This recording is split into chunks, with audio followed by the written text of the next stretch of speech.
ចំណុចដែលពិសេសធ្វើឲ្យខ្ញុំចាប់អារម្មណ៍ជ្រើសរើសយក Sky Villa នេះគឺផ្ទះដែលមានម៉ូដមើលពីមុខមកគឺរបៀបថាវាមានប្អួរច្រើនចាមានខ្យល់ពលឺ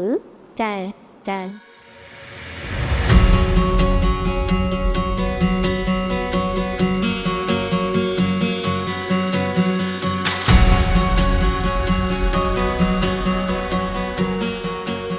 ជំរាបសួរចានាងខ្ញុំឈ្មោះសុភីចារាល់ថ្ងៃរស់នៅភ្នំពេញហើយប្រកបមុខរបរលក់សម្ភារៈសក្ការៈបូជាចាក៏ដូចជាមានស្បង់ចពោគ្រឿងទៅវត្តអីមានទៀនធូបអីជាដើមចាហើយក៏មានរៀបចំកម្មវិធីមានបច្ច័យ4ក្រុងព្រលេនិងពិធីបុណ្យផ្សេងបុណ្យសពបុណ្យអីទាំងអស់ចាហាងវិសាខាតលមុខវត្តទូតពូនៅលើផ្លូវ143ចាមានតាំងដូចថារៀប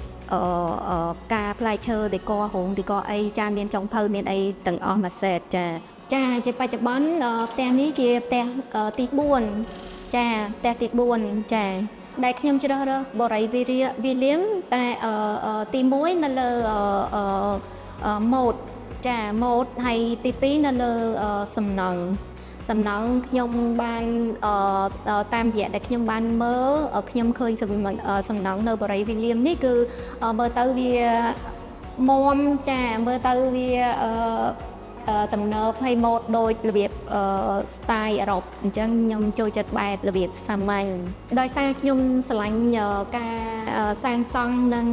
ម៉ូដជាមួយនឹងការតុបតែងខាងក្នុងហើយជាពិសេសជាងគេនោះគឺចដាលជាមួយនឹងចក្រានបាយហើយវាមានដូចនៅខាងក្រោយនេះវាមានកន្លែងខាងក្រោយចដាលនោះវាមានមើលទៅទេសភាពហើយត្រជាក់ភ្នែកចាមានប្អួចច្រើនចា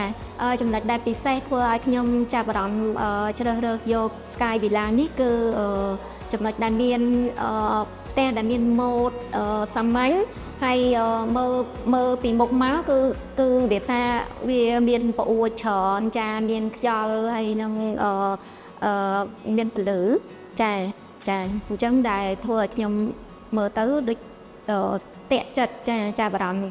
ដែលឲ្យជ្រើសរើសផ្ទះ Sky Villa នេះចំពោះតាមបទពិសោធន៍ដែលនាងខ្ញុំបានមានខ្លះនាងខ្ញុំក៏សូមផ្ដាំផ្ញើឲ្យនឹងណែនាំទៅបងប្អូនទាំងអស់គ្នាដែលជ្រើសរើសរកទិញផ្ទះតាមបរិយចាទិញផ្ទះដែលយើងនៅយើងគួរតែរើសផ្ទះយ៉ាងម៉េចដែលឲ្យដូចថាផ្ទះដែលយើងស្រឡាញ់ចារស់នៅទៅពេញចិត្តជាមួយនឹងសំណង់ល្អមានគុណភាពចាហើយម៉ូដទាន់សម័យចាអញ្ចឹងសូមជ្រើសរើសផ្ទះនៅបរិយវិលៀមចាមានគ្រប់គម្រោងចាគម្រោងនេះគម្រោងទីគម្រោងទី2ហើយចាដែលពួកខ្ញុំជ្រើសរើសទិញនេះនៅគម្រោងទី2Sky Villa ចាហើយពិតជាមិនខុសបំណងទេចាផ្ទះសង់ទាន់ពេលវេលាហើយការរៀបចំនិងserviceអីល្អចាហើយខ្ញុំពិតជាសរសើរមែនទែនក្នុងអំឡុងពេលដែលស្ថានភាពកំពុងតែវឹកវរនេះហើយខាងបរិយនិងម្ចាស់បរិយគាត់បានធ្វើបានល្អដុតដៃដុតជើងបកលផ្ទះឲ្យភ្ញៀវបានតាន់ពេលវេលាគិតពិតជាសរសើរមែនចាពិតជាសរសើរចាក្នុងអំឡុងពេលនេះដែលគាត់បានបកលផ្ទះឲ្យភ្ញៀវជាបន្តតាន់ពេលវេលាឲ្យភ្ញៀវនឹងចាហើយកុំភ្លេចបងប្អូនជ្រើសរើសផ្ទះកុំភ្លេចមកបរិយវិលៀមចា